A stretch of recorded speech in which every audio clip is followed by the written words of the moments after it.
Yo yo yo, what up dogs? Chris checking with you today for another Patreon exclusive tutorial. Today we've got something from Warlord Games in the form of this wonderful Tiger 1 tank for bolt action / Achtung Panzer. This was a monster of war during the Second World War and was the bane and fear of most tank commanders on the Allied side. It's an enormous monstrosity that drained resources and is extraordinarily unreliable due to the amount of power in the engine it required to simply get to where it needed to be. It was an absolute pleasure to paint, and I'm really happy with the tricolour scheme. I wanted it to be set during the mid to late war, so 43 onwards, where this three-colour scheme was used. I'll stress several times throughout the video that there is no one way to paint this scheme. It was applied slapdash by Germans during the war, so however you apply it, whether it's brush or airbrush, hard edges, soft edges, P-dot, lines, hard blends, it's entirely up to you. So without further ado, let's crack-a-thon.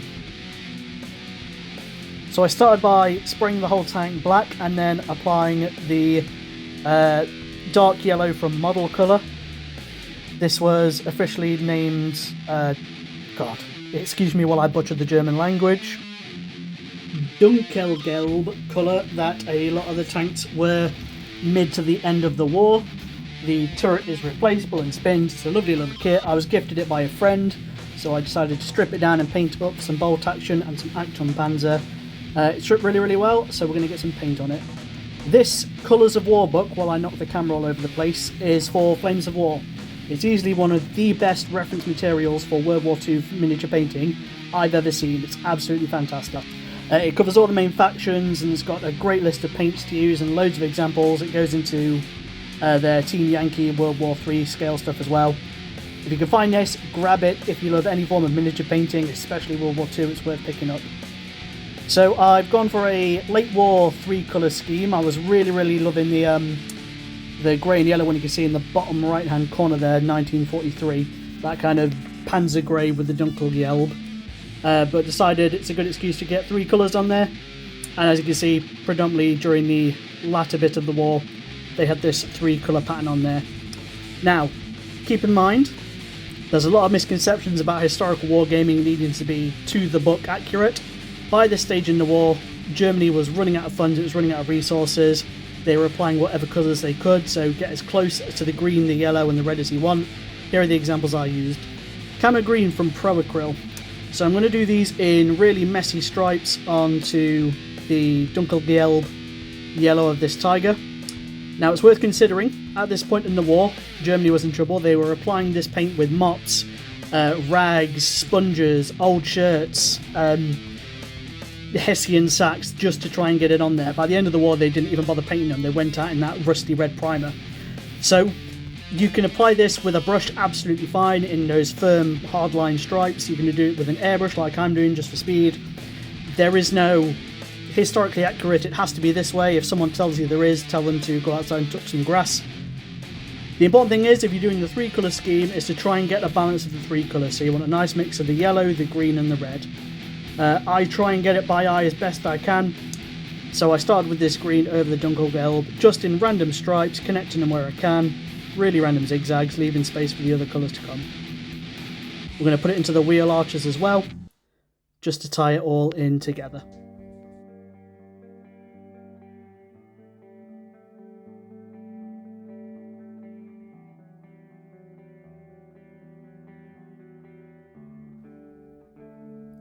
Cool, that'll do. Let's go into our red. So we've got Burnt Sienna here, again from Pro Acryl. The reason I'm using these paints and not the game colour listed paints in that guide is because these go through an airbrush beautifully. I've not thinned them at all. I put a little bit of flow improver through my airbrush clean just to moisten the tip. Ooh. But otherwise these paints are neat out of the bottle, straight in there, and as you can see they flow through beautifully. We get a tiny bit of speckling just because it's a warm day and I'm being quite harsh with my airbrush. You can see it's in dire need of good scrub. But those splatters, again, I'm not fussed. By this stage they were applying this with old mops and rags and busted old t-shirts and uniforms.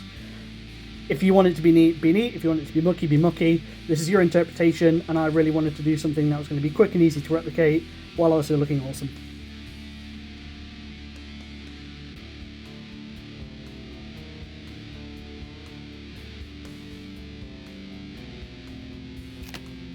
Again, trying to ensure that you've got an equal balance of the three colours, the Dunkelgelb, the green and this red. You just kind of have to eyeball it, so I want to make sure I've got a nice, consistent, yet naturally inconsistent array of patterns across these three colours. I want it to balance across the three across to be 33, 33, 33. A lot of this is eyeballing. There is nothing stopping you from going back and putting more of the yellow or the green or then back to the red. This is a process in mimicking a stage in the war where nothing was going right for these guys. So it doesn't have to be perfect. It certainly doesn't have to be neat. So you interpret it to the best of your abilities. You don't have to do these stripy line patterns. There's great examples in that book of like disc P-dot patterns where people were going with big circular sponges and rags and just doing big disc shapes and mixing the colours that way. There's the hardline camo, which is like big, massive, hard-edged colours going across the tank. I settled on the airbrush game purely because it's quick and it's a good reason to show these Pro Acryl paints. I'm just about here with this. So yes, I'm going to have a lot of these tanks, and I really want to have some nice early war Panzer Grey ones, some tricolour ones, and then some of those nice grey and yellow mixed ones. So it's going to look great on the battlefield regardless, and it's a really good excuse for me to get those different colour schemes from across the war onto a Force Fract and Panzer Rebel action. Up to now, I'm happy with that. Keep in mind, we're going to have some other colours dotted about here and there. We're also going to weather this quite significantly to bring those colours down just a little bit. At this stage, I'm going to add some transfers. I applied gloss varnish to the tank. You can do this with a brush or with an aerosol can. If you're using a brush, thin it down with a good bit of water, apply it, let it dry, then apply our transfers. Now, I'd forgotten how thick these transfers are from Warlord games and how differently they behave to the Games Workshop and the Forge World ones. So I will pick them up with my brush as I normally do, and then I will pop it into place just off shot to make sure I get it right, and you see every now and again it'll fold in on itself ever so slightly, but these transfers, like a lot of transfers, are surprisingly robust. There's this enormous fear of them tearing or folding or looking terrible or ruining them, so you're going to have to apply some more, and if you've only got 2 or 3 of these, you really like touching cloth with it. But they are surprisingly robust. As long as you've got the surface varnished, you've got your micro set and your micro sol, don't be afraid just to wiggle it as you need to get it into the perfect position. The important thing is, once it is in position, leave it alone. Put it down, transfer something else, leave it for about an hour at least to dry. If you can leave it overnight, great. I don't have overnight, so I'm going to leave it for an hour. It's a scorching hot day here today, so it shouldn't take long to dry at all. Onto these Wehrmacht crossers, exactly the same premise. We're going to apply these to the side of the tanks. There's loads of references in the book, otherwise I just googled Tiger 1s, and again there's an array of references on there. There's the tank encyclopedia, Wikipedia, which is unbelievably good for resources. I'll certainly be borrowing some more references from there. So there we go, I'm going to apply this. You see it goes over a tow cable. That's absolutely fine, because nothing makes a transfer look more realistic than when it's underneath something on the model. So all we're going to do is apply it over that tow cable and paint over it later. Now I'm lining the one up on the other side to be as symmetrical as possible. I'm doing this by having it so that I've got it linked over a panel line in the skirts or maybe where the vents are. So I'll have it put there, and the lower left side of the bottom of the cross is over a panel line. I'll check the other side to make sure it syncs up. There we go. Close enough for jazz. No one's ever going to be able to see both of these side by side unless they've got hammerhead shark head. So get it as close as you can. At the end of the day, it's going to get weathered and turned into this tank and looking absolutely wicked. Here we go. So we've given that plenty of time to dry in the sun. We're now going to apply some micro sol. Once again, not remembering how thick these transfers are, there was still a little bit of moisture in there, so that's my fault for being impatient. So I just need to wiggle these and make sure I don't move them too much. When applying this over transfers, apply them from the center of the transfer out. If you go in with your brush immediately into the edge of a transfer, you could move it, you could tear it, you could fold it. So start gently from the center of the transfer out, working towards the edges. You're a lot less likely to move it that way. So as you can see here, I am not following my own advice and being hasty, but it's fine. I can move it back into position as I need to, thanks to the transfer solutions we've got. I'm going to do this across all the other transfers, the 2 crosses either side, and the tank mark number on the side of the turret. This stuff doesn't take half as long to dry as the blue solution, which is the, I never remember which one it is, micro set. So again, I'm going to leave this in the sun on this hot day just to dry up that little bit quicker.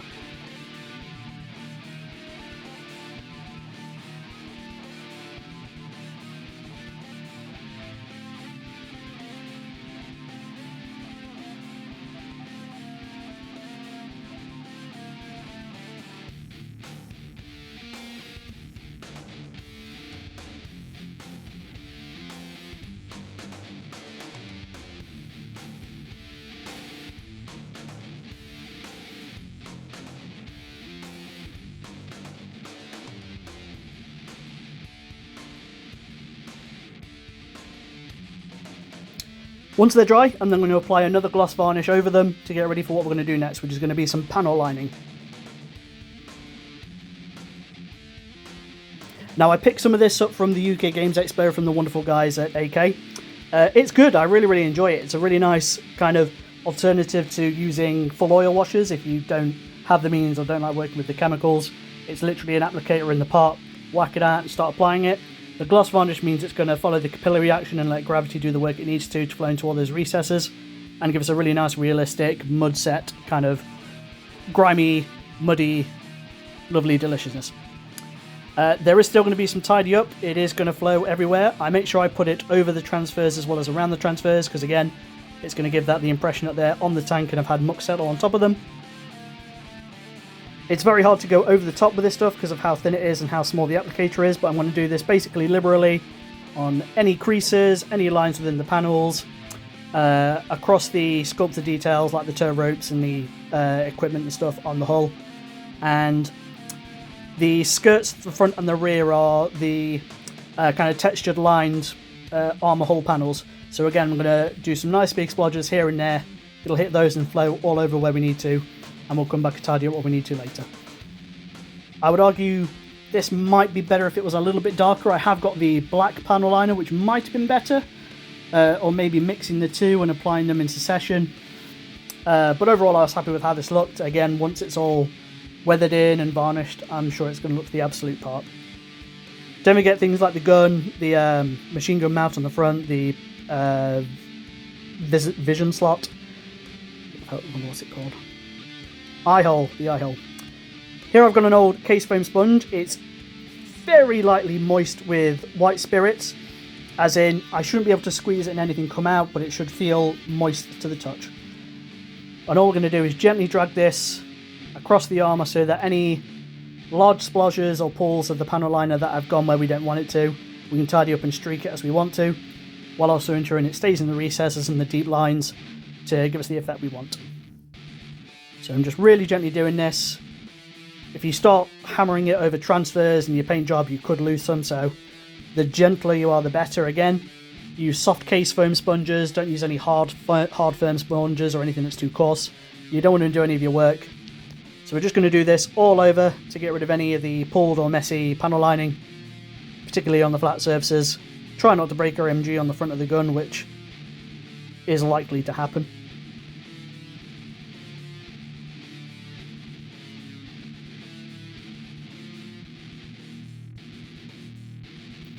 There we go, that'll do. So we're going to give that spirit time to dry.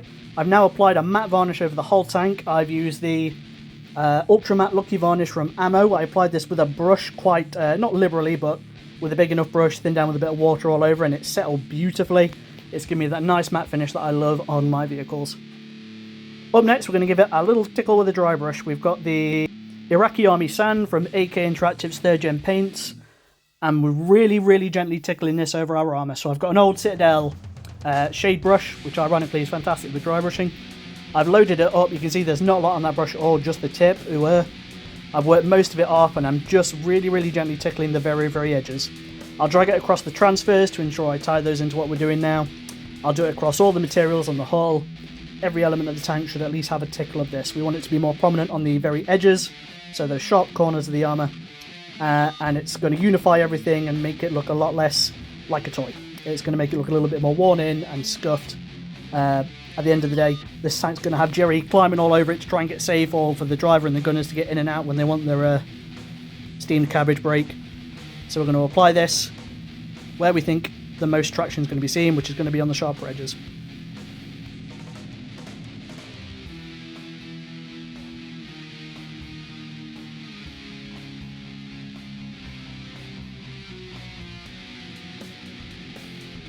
Again, I stress you just want to tickle it.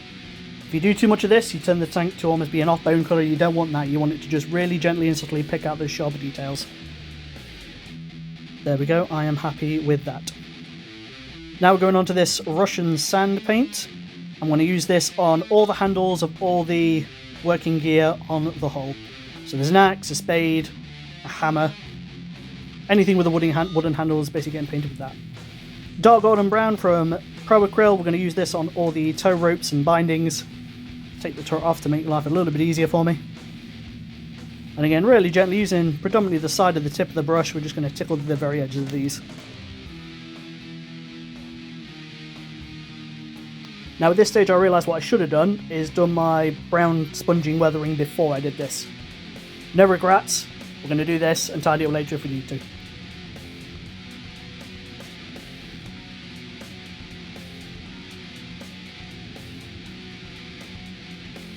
Now later on in the video I do notice there's a tow rope on the side of the tank that I completely forgot about. Don't worry, it'll be we'll come back to it later.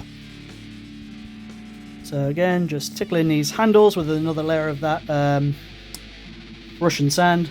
Now we're going to do some metallics. We're going to apply this to the working bits, the important bits of the tools that are mounted on the hull, onto the MG on the front there, and to the MG that is pintle mounted on the turret.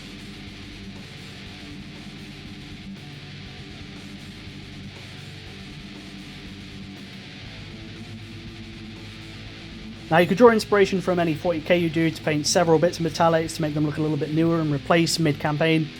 But during the war, everything on the tank, the tracks, anything that was fastened down to it was sprayed in the colours you see here.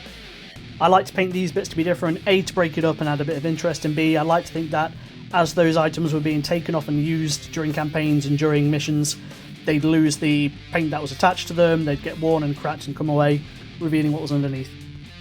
Again, you can do as much or as little of this as you want, you can have it all the 3-colour, you can pick out individual details, entirely up to you and whatever you want to do. Painting is always going to be a compromise between 3 things: the time we've got to do it, the materials we've got that we can use to do it, and our ability to commit the time we want to get the result we want. So I paint things very, very fast. I paint them to a standard I consider to be decent, and that's why I focus on getting things done to a good standard really, really quick. Not forgetting that beautiful MG42 on the top there. Normally the stock would be made out of wood. I might come back and revisit that later, but at the minute it's just going to be silver for the time being.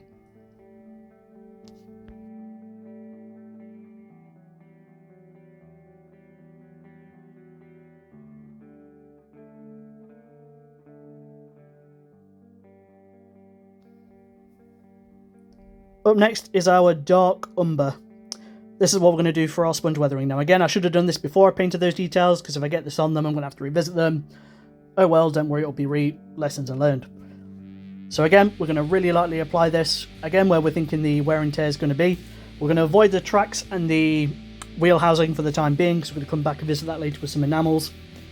But yes, otherwise really gently on the very, very edges, a few bits scattered about on the flat surfaces. Again, thinking about where the tank crew is going to be running about, climbing up this tank, where infantry squads are going to be sat aboard as they roll across the Kursk, coming or going into or from Russia. So there we go, thinking about those skirts that are going to see the most traction and get the most wear and tear, where the most mud's going to get flicked up. Once more, you can do as much or as little of this as you want. I know some people like that really nice clean factory finish on vehicles. I don't. Likewise, you don't want to go overboard and turn the whole thing brown. You can apply different colours with this. You can go in with a rusted brown orange afterwards to make it look like it's really been not looked after. You could go over it with a little bit of a dark lead colour or a pencil for graphite to expose a little bit of the metallic showing through on the underside. I'm not going to do that. I'm just going to do this brown because I think that'll do for what I need it to. Again, thinking about the corners on top of the hull, on the equipment, around the capula. And once more, if I get some of this on the handles of the working tools on the hull, oh well, I'll just revisit those later.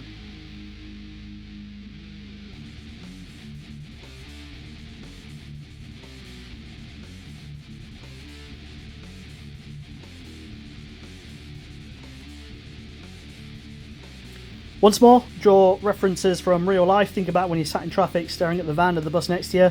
Most of the rust and the grub and the grime and the horribleness is around the exhaust, around the wheel arches, the underside of stuff. So that's where most of the muck is going to be built up, so you can focus more of that on there. We want to have a nice excuse me, natural transition of muck and grime on the bottom of the tank going up towards the top where it's going to be less prominent. Likewise, we don't want to undo all that light dry brushing we did earlier. We want to tie it in with it. There we go, I'm happy with that. It's subtle, but it's nice. Lovely. I've touched up the bits I need to do. I've done that rope on the side. Happy days.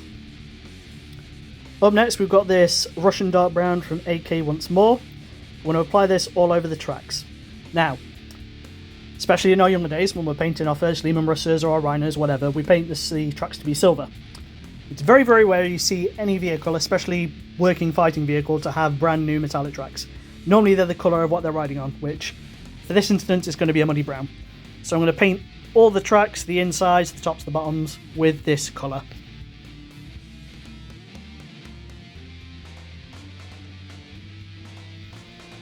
I want to really, really thin this paint down with some water, because A, I don't want to clog up the detail of the tracks. Keep in mind this has been stripped already, and it's going to help us dry quicker and go through the process a lot faster as well. So trying to avoid the wheel arches inside the track housing, and make sure we get all the teeth that connect the tracks to the arches as well.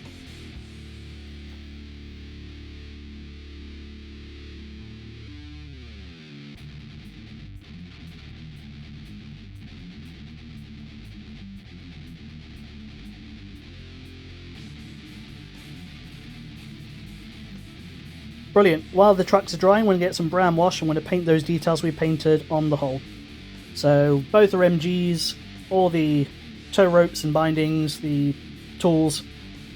Just two things: it brings them down to not be so stark and bright, it unifies them and gives them depth on the hull, and it's also going to make the rope on the side of our tank over that transfer look absolutely wicked. It's going to really make it look like that insignia is on the underside of that rope where it's been painted and the rope's been lobbed over it.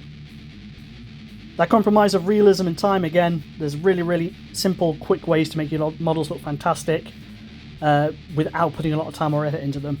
Overall, I think I could probably paint a squadron of these tanks in a day if I had the time and the resources to do it. But the purpose of this video, I want to show you how easy it is to get these tanks painted, look in the parts, and using as few paints as possible. Again, one of the things I stress in my painting workshops is paint as little as possible with as few paints as possible. And this is a great example of that.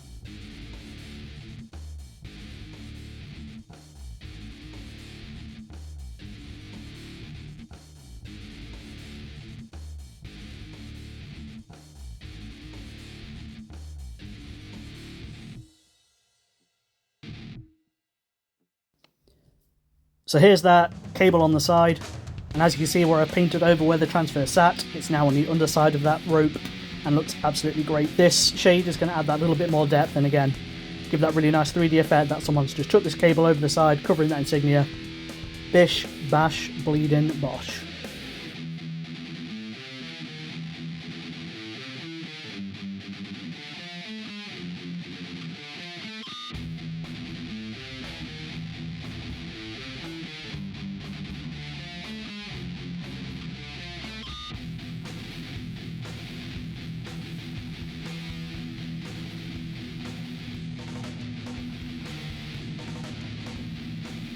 We're pretty much there, guys. It's already looking absolutely wicked. I'm really happy with how it's all come together. What we're going to do now is add a few more effects, especially to our tracks. But otherwise, you can leave it here and be happy with it. I've got this track wash from AK, and all we're going to do is give the tub a really good rattle. I'm going to apply this quite liberally to all the tracks, including the wheel arches inside the tracks as well. So this is an enamel, so you'll need spirits to clean up and clean your brush afterwards, which is why I've got this manky old brush that I use for this job. But again, we're going to apply this fairly liberally, as you can see here, to the tracks and the wheel arches on the inside.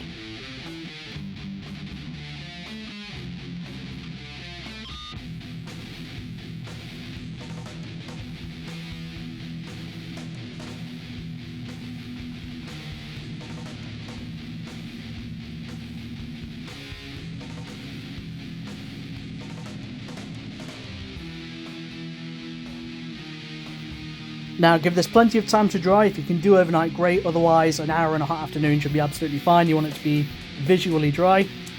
Now we're going to take our sponge that we used earlier, and again with just some white spirits, very damply soaked into it.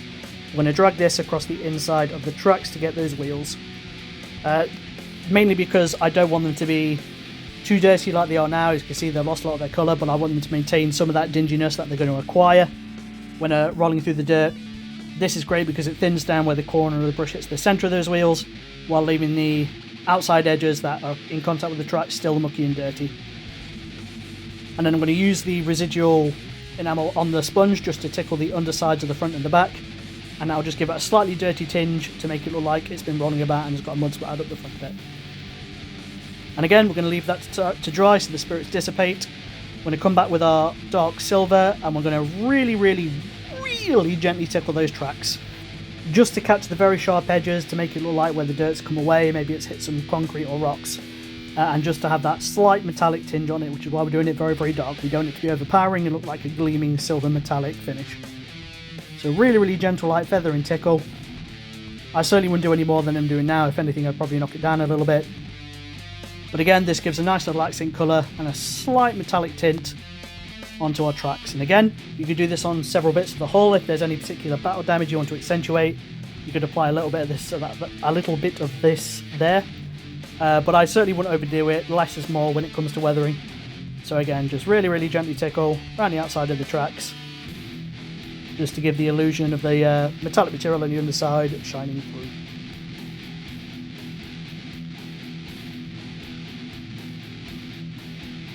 Time to crack out some pigments. We got Europe Earth from AK, and I've lightly loaded some onto my brush, and I'm just gently spattering it onto the tracks and then working it in with a brush. If you go mad with this, you can undo it. I don't use fixers with pigments. I find that you lose the effect immediately as soon as you apply it. If you've got any products you recommend that don't do that, I'd love to hear about it. But otherwise, if I need to remove the effect, if I've done too much, I'll just apply fixer or a bit of spirits or some IPA, and then retry later when it's dry. But yes, you load your brush up, get the most of it off back into the pot, dab it like you're dabbing the ash off a cigarette, just to sprinkle it where you want it, and then gently work it in. You don't want to overpower it, but again, if you do, it's easily fixed. I'm being very conservative with this because I've overpowered stuff with it before in the past.